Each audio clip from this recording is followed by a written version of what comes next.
Hey, welcome to Swapmoto Live, presented by Ogio. I'm Don Maeda, editor-in-chief of TransWorld Motocross magazine, and I'm joined in studio by my friend and team manager of the powerful Yamaha Lube Star Racing Yamaha team, Wil Hahn. So welcome, Wilbur. Thanks for coming. Yeah, I appreciate you having me down. I kind of didn't think you were going to show. You were jacking with me a little bit. Yeah, I couldn't help myself last night. I figured I'd wait till the last minute to tell you I'm not coming. Yeah. So, okay, new role. Team manager, how's it feel? It's a little bit surreal in a way of just how kind of quickly it's ramped up since I've been done racing. Mm-hmm. But I mean, I owe a lot of that to Bobby and Brad and those guys at the team right now at Start Racing, just because they've kind of showed me the ropes and are slowly transitioning me into this and hopefully turning me into know what I'm doing here. Mm-hmm. What is the biggest responsibility of a team manager? I mean, it's more than booking flights and this and that.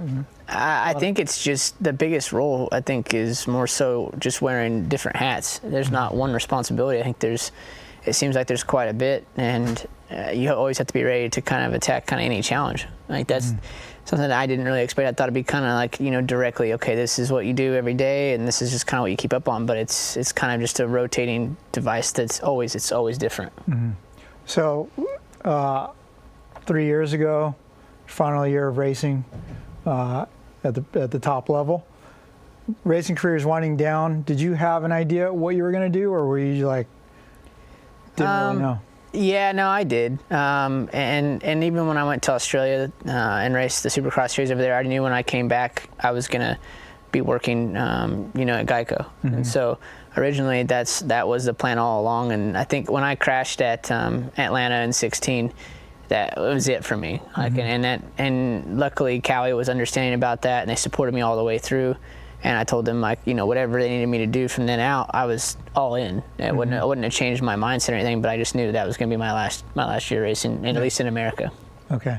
So in 2013, Wil earned the 250 Western Regional Supercross Championship. It was awesome for me to see that because, we've been good friends. But what did that feel like to earn a championship at the highest level? It was so hard to process that night. It didn't ever feel real. And I think because those last three races were so stressful for me, and I kept losing points to Marvin and everything like that. Then I crashed in practice at Vegas and broke my hand. It was just like it couldn't have gone, I don't think, any better in reality. But I think the other side of that is it also couldn't have gone the way it did and it not happen. Like I always had to have something wrong with me, it seemed like, so it was like I was already prepared for that. I think if I hadn't, unfortunately, crashed as much as I have in my career, I wouldn't have been able to handle that night. And luckily, I kind of knew how to deal with it. Doesn't sound like that nice, but a broken hand wasn't a big deal. I was like, I can make it through the main. Yeah, we haven't really talked about that. How much pain were you in for, was it your left hand or your right hand? Right hand. Right hand, so throttle hand. Yeah. So, luckily I had Dr. G there, and he basically, and the Asterisk crew, at the time, they, it was Doc Bodner and those guys, and they took an X-ray of it, and I was like, look, I don't care to know. Like, I know it hurts, so it doesn't matter if it's broke. It's not broke, I have to race. So, and Bodner actually came with me on the podium after the race and was like, it's broke pretty good. Uh-huh. And I was just like, well, thanks for telling me now. I didn't want to know before, but pain-wise it wasn't bad until like this probably 6th or 7th lap of coming back in, from outside wide open. You land that flatlander into the stadium. That every lap was just killing me. So, and I think about halfway through my hand came off in the whoops, and I was like, well, I can't go any faster. Yeah. Or it's gonna be bad. Yeah. Are you the smallest guy to ever win a Supercross championship? Come on, dude. It's not even necessary. Oh, well, I was just wondering, like, how tall are you? How tall is Ricky? Are you taller than Ricky? I gotta at least be a half inch taller than Ricky. I don't know. It's gotta be close, dude. Before I broke my back a couple of times, I was for sure taller than Ricky. Now it's maybe a toss-up. Yeah, you've had some really severe injuries to your career. I mean, I know I visited you in the hospital one time, and you're pretty banged up that one time with the thing you had to blow into and all that turtle shell. Yeah, that was rough. I appreciate you not saying things you have to blow in here. It's not necessary. People already question me enough. No, that was honestly that, and I had broke my shoulder pretty bad one summer. I think it was 2011. I broke that pretty bad, and those two injuries by far stick out the most. I just remember being at home in Texas, and I actually went home because I was like, I don't want to ride around a bunch of people. I want to be on my own for the first couple weeks. And the second day riding, I crashed and didn't really remember anything because obviously I crashed so hard. And got up trying to figure out what was going on, and got live flighted to Dallas. And it was just, I don't know why, but it was just my shoulder blade and some ribs, but I just never have been in that much pain purely from an injury, and they all hurt about the same. It's just nagging, but that will always stick out. And then when I crashed to Anaheim One in 15, when I broke my back the last time, it was really painful. Yeah. So I think that crash really changed the course of your career. I think the things would have happened sooner. Like, you were the guy that year. Yeah, and that's what's, man, I look back, if I don't want to say I have any regrets, but there's a couple things, like obviously if you could do them over, it would do them differently, and I think you would have done the slam more than once. No, you can't, dude. Once you win, you go out a winner. The belt's on my wall at home. I don't have to worry about it. I didn't tell anybody, I got second the other time. Like, I'm undefeated. True. So I wanted to leave it that way. Okay. But Wil won the TransWorld Slam, and what year was that? 2010. 10. Yeah, it's the biggest race that our magazine puts on. It's a grudge match, 2 guys, one-on-one, all the way through, and he came on top, and we put him on the cover. And I think it was his finest moment of his career. That's my first cover, dude. It is, huh? Yeah, it was his greatest. Wasn't the only, though. No, you made it happen again. Yeah, he got another one. You crashed in that cover shoot too, that one. Oh, dude, like first lap, just covered in mud too. It's just too much excitement. Yeah. Okay, but getting back to it, you were the dude that year, I think. Yeah, 2011, I came in. I think in 2010, I ended up getting second in Supercross behind Weimer, and with him moving up, I felt like I was the guy to win that year. And I think in Anaheim, I think I qualified first by like a second and a half or something, the first qualifier. And then the second qualifier, I don't know, I think you get to a point sometimes on a dirt bike where it's almost like nothing can go wrong. And you're quickly reminded that it's easy for that bad stuff to happen. And I was at a point where I don't think I was, and everyone always says this, but I don't think I was ever fitter than that year going into Supercross. Body-wise, everything was really good and everything was going well. The bike was good. I was on a new team and everything was just gelling. And like I said, I think you just get in those positions where sometimes you feel invincible, and it's you're reminded pretty quickly you're not. Cool. Well, hey, we're going to take a commercial break real quick to hear from our sponsors, but when we get back, we're going to find out about his alias.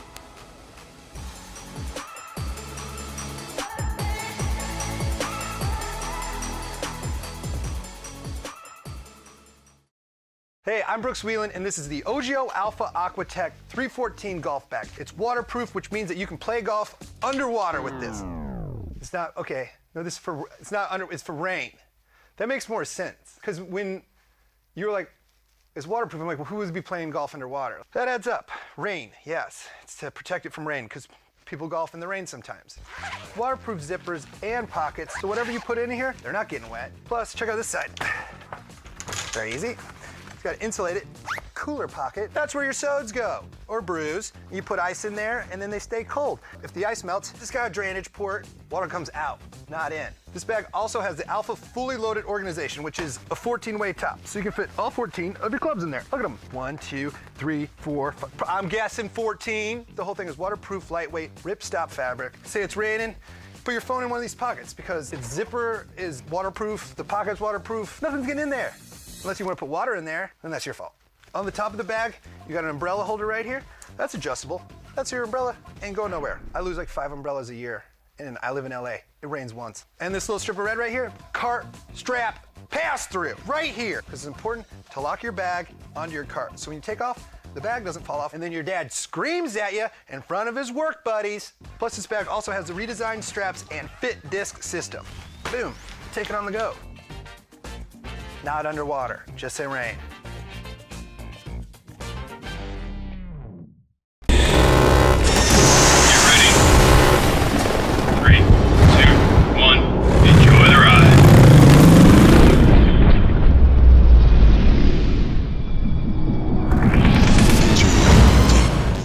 Since 1973, FMF has been about getting more out of riding motorcycles. More power, more wins.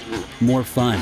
Innovation in American craftsmanship makes FMF today's leader in performance. FMF, feel the power.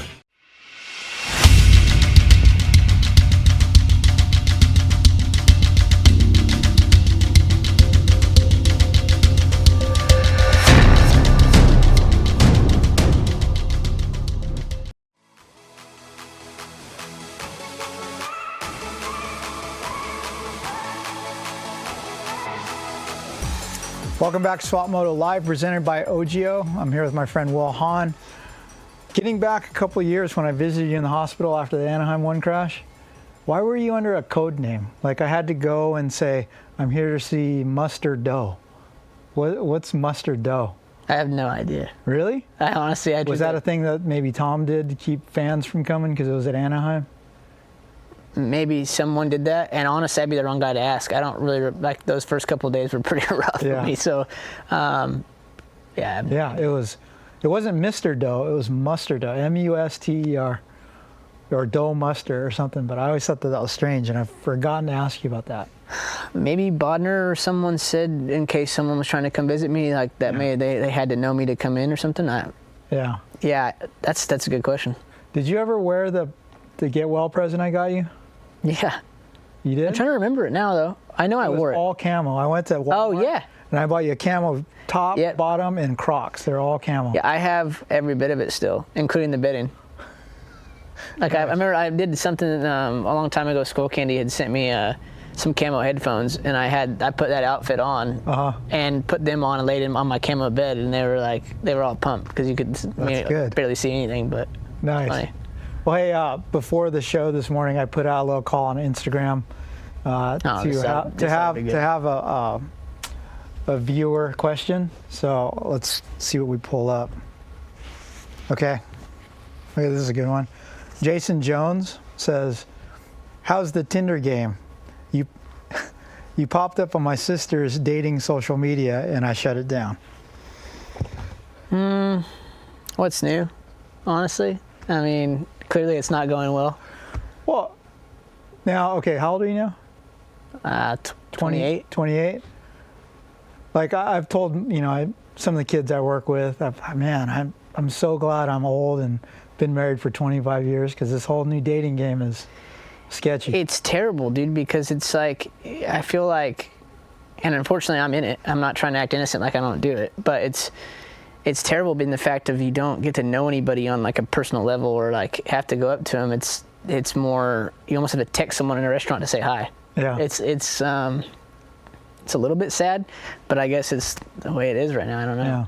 Not that I like it. Is it scary to put yourself out there being a well-known guy in the motocross industry? Like, well, I mean, how often do you get that people say, "Oh, look who popped up on"? I mean, enough because we live in the mecca of it, right? So it's you're in the heart of motocross basically, and I think that's always going to come up. Or it's inevitable. Yeah.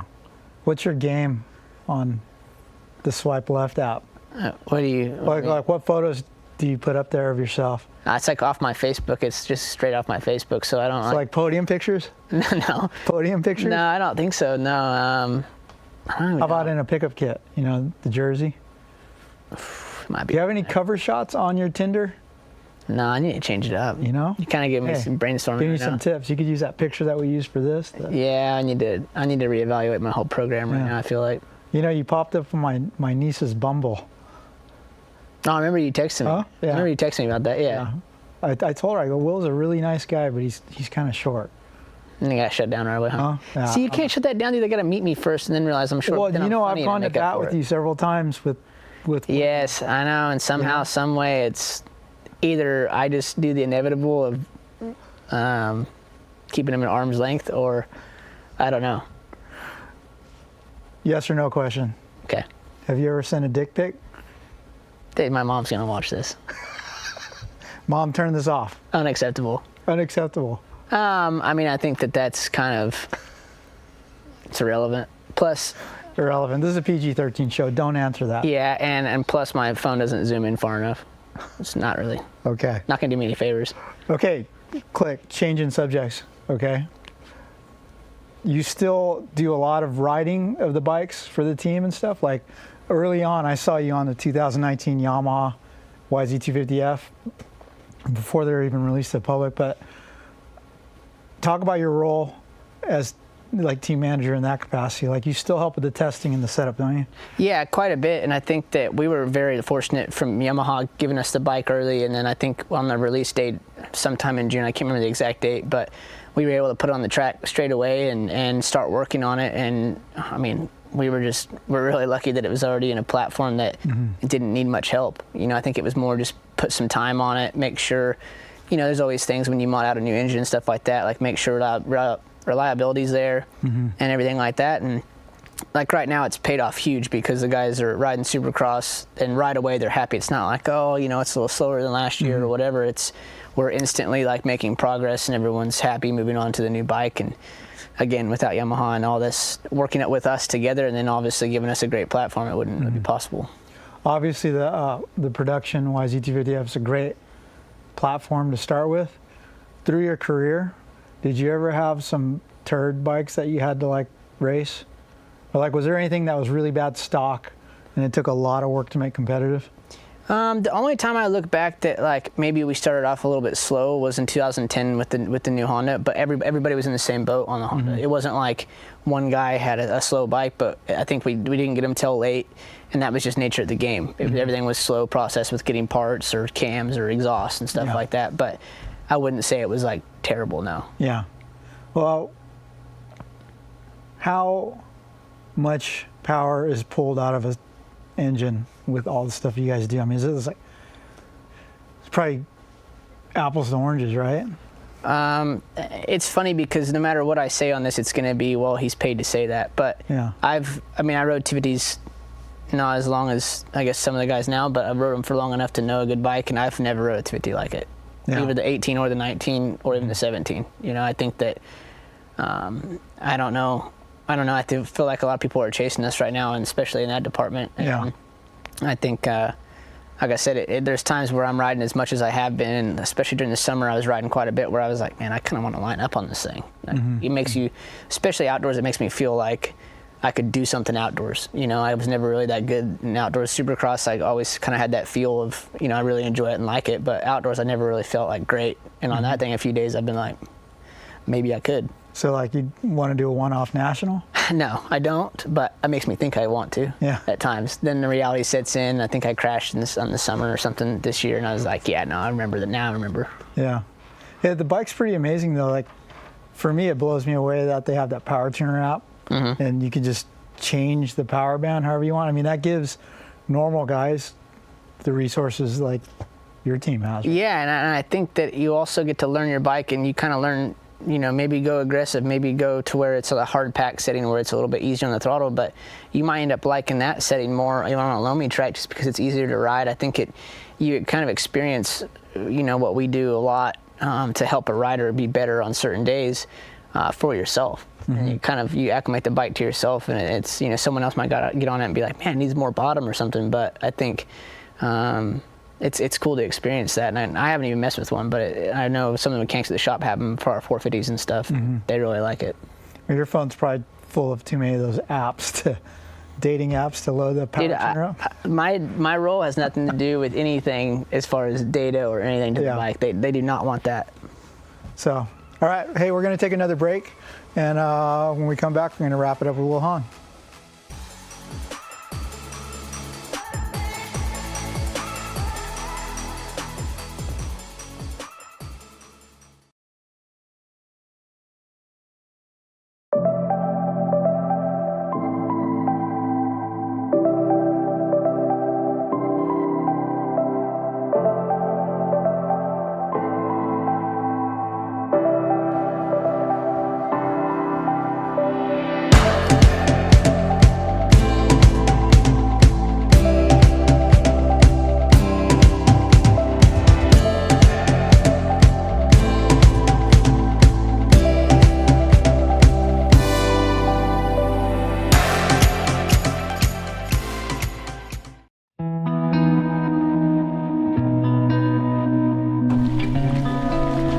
This is Rachel Strait. As a professional mountain bike racer, I know what you fuel your body with is important, so I rely on Rhino Power before, during, and after my rides and workouts. I feel better, perform stronger, and recover quicker.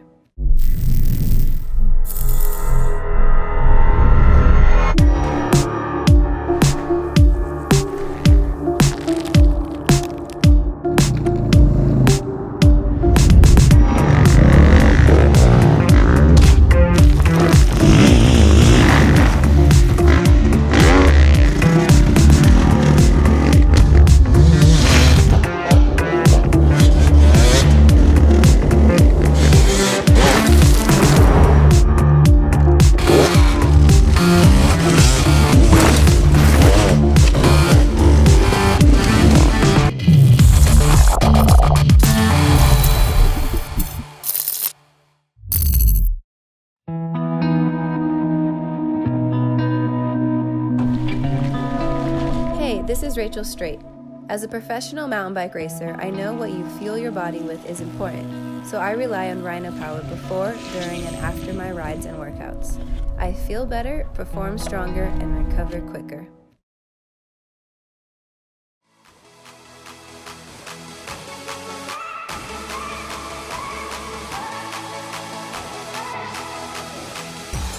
Welcome back to Swapmoto Live, presented by Ogio. I'm here with Wil Hahn, who, team manager of the Star Racing team. How much of that is psychologist? Like, you have to analyze your riders and figure out, oh, this guy needs to be pumped up and brought up even when he's sucking, and this guy needs to be yelled at, or there's personalities you have to manage. Yeah, there's no doubt about that. And I know learning more from, even Brad and Bobby, Bobby's really good at it. And it's pretty cool to see him and reflect back to when I rode there and kind of be in his head now on this side, not so much from a rider standpoint. And it's funny, he kind of knows each guy. Like, you can be kind of hard on him. Okay, you can't really be hard on him. And Brad's really good at explaining it to the guys too. I know, just seeing some of the stuff he's done in the off season, and we bring a guy in that feel like he might need some help here, and how he explains it. And obviously, I think it's kind of, it all goes hand in hand between us. We all want the same result. We want to go win races, and that's our job. There's not one point of us that wants to ever hurt anybody or set anybody backwards. It's all for the end game, is for us to go out as Star Racing to go do the best we can. Mm-hmm. One thing I'll say about your team, in my capacity as a journalist, is your team semi, the vibe's always super good there. Like, it's a welcoming place for us to come hang out, shoot photos, talk to the riders. Is that a conscious effort on you guys' part to just keep it light, keep it fun, and then guys produce better? Why are some teams so gnarly, like you don't want to go hang out? I think it's the overall atmosphere of our team. I think that it's still, we're racing motocross, and it's a business at the end of the day, and it's especially on this side of it now, and realizing that. But I think bottom line is we like to have a good time doing it. Mm-hmm. But when it comes down to being serious, we want to kick ass too. That's the only thing we have on our mind, is going and winning races. But at the same time, without having fun doing your job, I wouldn't want to do it another couple of years if we're bored and miserable and don't have that much fun. But we find a really good balance of that, and I think that it's hard to find. And I know I've had a couple of guys that come to the shop, or maybe a new guy that's come in that's worked there, and it was like, man, it's like a family. Like, it's crazy. Like, everyone says bye at night, or see you later, have a good weekend, or whatever. And I think that it's something really good we have, and I don't know if it's kind of crazy when I think about, we're all kind of close in age too, and I don't know if that has something to do with it. But whatever it is right now, everyone knows their role, and they do it well. But at the same time, if I ask this mechanic to help me with this and it has nothing to do with what he's doing, they're in. Mm-hmm. The engine guy, Jeremy, if I ask him to do something, he's right there to help me, and vice versa. Like, I think that we all kind of understand our role, but know that there's going to be things, like I said, with the multiple hats. I'm not the only one doing it. Everyone does it. Yeah. Last year, 2018, was incredibly successful for you guys with Aaron Plessinger and the 2 titles. He was always a guy that was smiling no matter what. Even on his bad days, he seemed like he had a good attitude, and he must have been fun to work with. He's a different guy, man, and I mean that in all the most positive way possible. like you said, he gets to the track in the morning, he's smiling, has camo basketball shorts on and a sleeveless, probably a Thor shirt or something. And it's just funny. He shows up there and ready to do his job. And yeah, there's days where it's not all, peachy and great, but he was able to push through all those and it not affect him in a mental state of, having 2 bad weekends. The next weekend he'd come back, he'd probably go 1-1. And it was crazy. And I think that stems from just the whole team kind of understanding him. He's been there a long time. And, without his work ethic, and then obviously, Swanee's a big involvement in this program too. It's funny when you add people that are doing everything, everyone has a small part in everything. And I think that we just have a really good that whole atmosphere from how we all work together. The platform of our team is pretty special. There's some big shoes to fill for the riders left on the team. Who do you see as being the guy to step up? I mean, is it going to be hard to come off a year with 2 titles? I mean, it always is, because you want to keep doing it. I mean, it's fun to win. It's fun to be involved in that. But at the same time, I think that we're in a really good spot with Colt and Dylan. And then obviously look at Mitchell. He was hurt all year last year, unfortunately. But now he's already been on Supercross a couple weeks, and he's competitive, right away again. And I know what it's like to be out that long and then question coming back, am I going to be ready? And I can see it in him that he's ready to go. Justin Cooper was Rookie of the Year. He got 3rd in points outdoors his very first season. So we might be a little bit of an underdog, but I feel like with those 4 guys, we'll be on the podium. Do you still have guys living with you? Yeah, Justin Cooper lives with me, and then my old mechanic, but now mechanic at the race shop, Jay does. So that's kind of because he's East Coast guy? Yeah, he moved out here. We basically called him and told him to move to California and let's do this. And he came out, and I told him, live here as long as you want, because I know how hard it is. I mean, I only moved from Texas and to come out here and not really, enough people, but don't know everybody, And I think that, especially for him, I don't think he knew very many people out here. And but like I said, I think it's just good to be around him and get to know him a little bit better. And then obviously now I think his girlfriend lives out here, so that's good for him. He goes and stays there plenty too, and has his own life as well. Yeah. Okay, so Will lives not too far from me. Are you still Corona? It's Elsinore, but yeah, Elsinore, but he lives a couple exits down the freeway from me. And last year we had the Holy Gym Fire, which burned up over Orange County and down into our side of the mountains, and you were evacuated and all that. How did he take that? Was he freaking out? Or was he gone when that happened? Honestly, he took it pretty well. Like I told him, I think it was after the gym, I said, hey, you need to come get what means a lot to you out of your room right now. Like, I'm gathering stuff up, but I don't know what I should take, what I should leave, because I was dealing with a lot of stuff too. And then, I don't know, it was like, if it started getting a little serious on Monday, I was like not stressed Monday night. And then Tuesday we were out there and watching the fire at night, and like all the neighbors were all in the driveways, and we're all sitting there talking, and I'm like, I'm not that worried about it. Looking at it, I'm like, it's close, but it's nothing to really stress about quite yet. And the cops just started coming around asking what we were doing. I'm like, I'm going to stay at least tonight. I woke up that next morning, I walked outside and looked up, and I was just like, yeah, we need to go. It was gnarly, now. huh? Yeah, it was just like, I don't even know what, it looked like a movie. Yeah. Something you would see. It didn't look real, yeah. And like, well, I need to get rolling. And luckily the team let me borrow the box van, and I put everything I could in there and brought it to the race shop.